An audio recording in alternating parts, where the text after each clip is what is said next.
अरे काय जबरदस्त समुद्र किनारा आहे हा.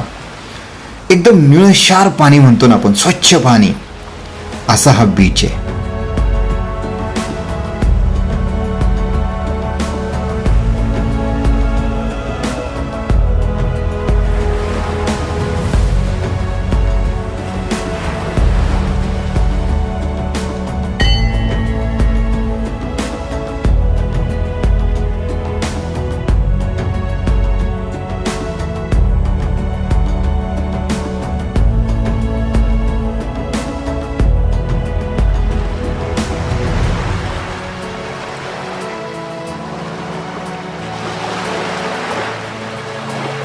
नमस्कार मित्रांनो, देवगड आणि परिसराच्या या आपल्या मालिकेमध्ये चौथ्या भागामध्ये मी सोमनाथ तुम्हा सर्वांचं पुन्हा एकदा स्वागत करतो.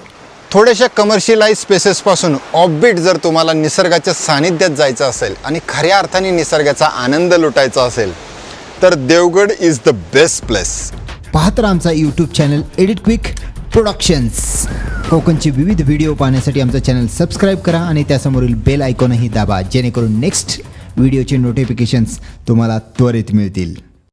प्रत्येकाच्या स्वप्नातलं एक गाव. फिरायला जावं तर अशा गावामध्ये नागमोडी वळणाचे रस्ते, हिरव्या गर्द झाडीमध्ये लपलेलं निसर्ग सौंदर्य, सुरूचं बन, आंब्याचं वन, आणि त्या गावाला एक लाभलेला असा एक नितांत सुंदर असा निळाशार समुद्रकिनारा. त्या समुद्रकिनाऱ्यावर एखादं सुंदर मंदिर, जिथे घंटेचा नाद ऐकून मन प्रसन्न व्हावं. त्या मंदिरावर उभं राहून तो विहंगम समुद्राचा किनारा दिसावा, त्या धडधडणाऱ्या लाटांचा आवाज ऐकू यावा. त्या मस्त किनाऱ्यावरती स्वच्छ वाळूमध्ये, निळ्याशार पाण्यामध्ये पावलं टाकत टाकत चालत राहावं आणि चालता चालता पुढे दिसावी लाकडांची घरं.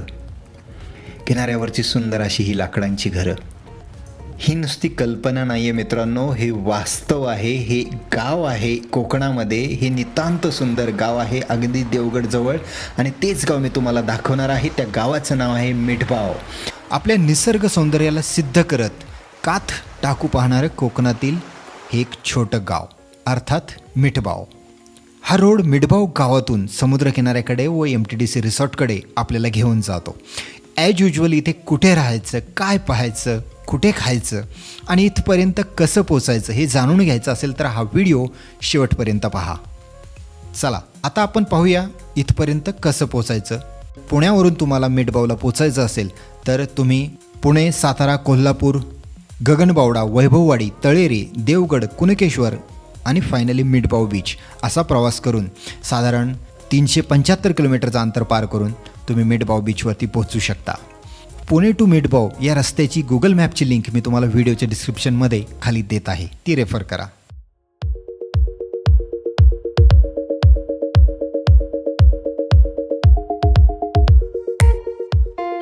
हा रोड तुम्हाला सरळ समुद्रकिनारा व गजाबादेवीच्या मंदिराकडे घेऊन जातो.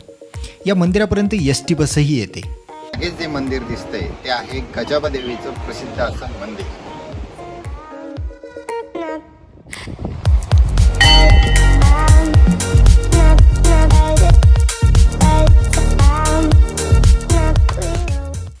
हे किनाऱ्यावरचं मंदिर तुम्हाला आजूबाजूच्या समुद्राचे छानपैकी दर्शन करेल.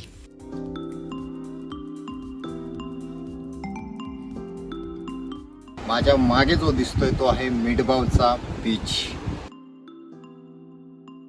इथूनच तुम्हाला तांबळडेग या गावचा समुद्रकिनारा पण दिसतो. मंदिराच्या जवळच जेट्टी आहेत, जिथे बोटी लावलेल्या असतात. याच ठिकाणी सकाळी तुम्ही माशांची खरेदी करू शकता. या मंदिराच्या मागच्या बाजूने तुम्हाला सनसेट पॉईंटकडे जाता येतं. तिथून मस्तपैकी तुम्ही सूर्यास्ताचा आनंद लुटू शकता. आणि महत्त्वाचं म्हणजे पोहण्यासाठी हा 1 नंबर बीच आहे मित्रांनो. आणि काय सांगू इथल्या गर्दीबद्दल. कोकणामधले जे काही बीचेस आहेत त्या ठिकाणी तुम्हाला गर्दी दिसेल, कमर्शियलायझेशन दिसेल, पण मिठबाव मात्र याला नक्कीच अपवाद असलं पाहिजे. या समुद्राबद्दल, मिठबावच्या समुद्रकिनाऱ्याबद्दल जर वैशिष्ट्य सांगायचं झालं, काही पाणी आहे ते पाणी प्रचंड निळशार आहे, अगदी अंदमान किंवा फॉरेनच्या बीचेससारखं. इथल्या जवळच्याच रोडने गाडी किनाऱ्यावरती पोहोचते आणि मग तुम्हाला तळ दिसेल, इतकं स्वच्छ पाणी दिसतं. आणि तासनतास तुम्ही या पाण्यामध्ये बागडत राहावं अगदी बिनदिक्कतपणे. असा हा स्वच्छ किनारा आहे.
तांबर्डेक गाव आणि मिठबाव यामध्ये एक नदी आहे, तीही तुम्हाला दिसू शकते.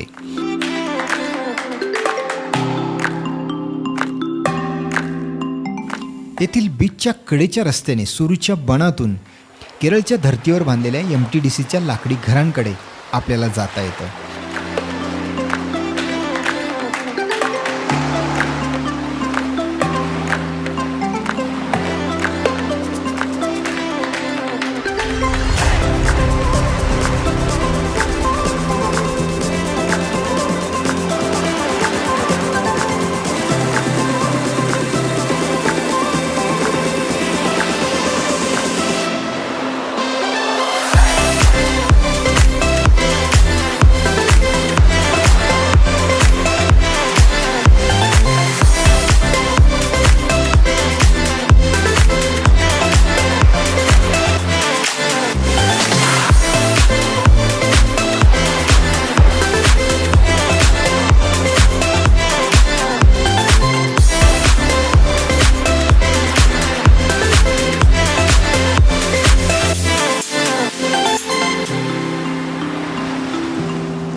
मित्रांनो, मी आज अशा ठिकाणी आलोय की खूप कमी लोकांना हे ठिकाण माहिती असणार आहे. मिठबावच्या समुद्रकिनाऱ्यावर MTDCने एक अत्याधुनिक असं एक संकुल पर्यटकांसाठी साकारण्याचा प्रयत्न केला आहे. त्याचाच हा पार्ट आहे. त्या MTDCचा पार्ट अजून हा उद्घाटन नसला झाला तरी मी या ठिकाणी आलेलो आहे आणि या मिठबावच्या समुद्रकिनाऱ्यावरती लाकडांची ही घरं डायरेक्ट समुद्रकिनाऱ्यावरती बांधलेली आहेत आणि त्या अशाच एका घरावरती बसून मी तुमच्याशी बोलतोय. अशा प्रकारे एकदम छान असं सुरेख लोकेशन या लोकांनी निवडलंय आणि सुरूची बनं आणि त्याच्यामध्ये ही लाकडी घरं बांधण्याचा घाट या कोकणाच्या लोकांनी या ठिकाणी घातलाय. अत्यंत स्तुत्य असा उपक्रम आहे. इथे जे सौंदर्य आहे त्याला अनुसरून पर्यटकांच्या सोयीसाठी जे काही काम इथे सुरू आहे ते पाहून शासनाची पर्यटनाबद्दलची आस्था दिसून येते आणि हे निश्चितच कौतुकास्पद आहे.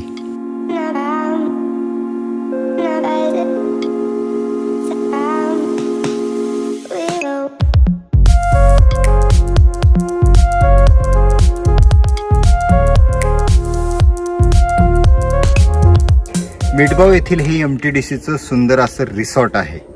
अजून हे ऑनलाईन उपलब्ध नाही आहे आपल्यासाठी, पण ते इतकं जबरदस्त आहे. महाराष्ट्रामध्ये एवढं MTDCचं सुंदर रिसॉर्ट दुसरं मी तरी पाहिलेलं नाही. खूप जबरदस्त असं रिसॉर्ट आहे. मागच्या बाजूला थेट समुद्र, म्हणजे प्रत्येक रूममधून दर्शन होणार आणि जबरदस्त असं बांधलेलं हे MTDCचं रिसॉर्ट आहे. 75 एकरामध्ये हे रिसॉर्ट आहे. You can't just imagine. खूप सुंदर अशी झाडी, निसर्ग, एका बाजूला समुद्र आणि दुसऱ्या बाजूला हे सुंदर असं जांभ्या दगडामधलं आर्किटेक्चर. वा, मन प्रसन्नच होणार तुमचं.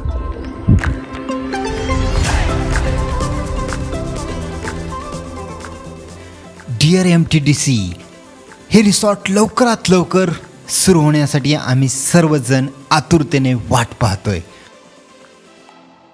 हे रिसॉर्ट पाहून आम्ही परत मिठबाव गावाच्या दिशेने निघालो. आम्ही थेट ग्रामदैवत रामेश्वरच्या दर्शनासाठी पोहोचलो. अप्रतिम नक्षीकाम व भारदस्त सभामंडप पाहून मन थक्क झालं.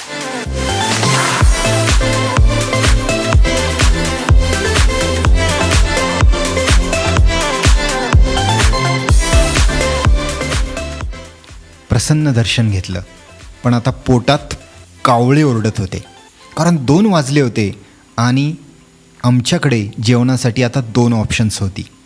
एक म्हणजे हॉटेल जानकी, जे शाकाहारी जेवणासाठी लोकप्रिय आहे, तर दुसरं हॉटेल सुभेदार, हे मच्छीसाठी. आम्ही मच्छीवर तुटून पडलो. आता पोटोबा झाल्यानंतर आम्ही देवगडच्या दिशेने निघायचं ठरवलं. आमचा दिवस सत्कारणी लागला होता. एवढं असीम सौंदर्य पाहून डोळे अक्षरशः तृप्त झाले होते. आम्ही निघालो. चला मित्रांनो, देवगड आणि परिसराच्या या सफरीमध्ये यानंतर आपण भेट देणार आहोत विजयदुर्ग किल्ल्याला. तेव्हा पाहत राहा एडिट क्विक प्रोडक्शन्स. धन्यवाद.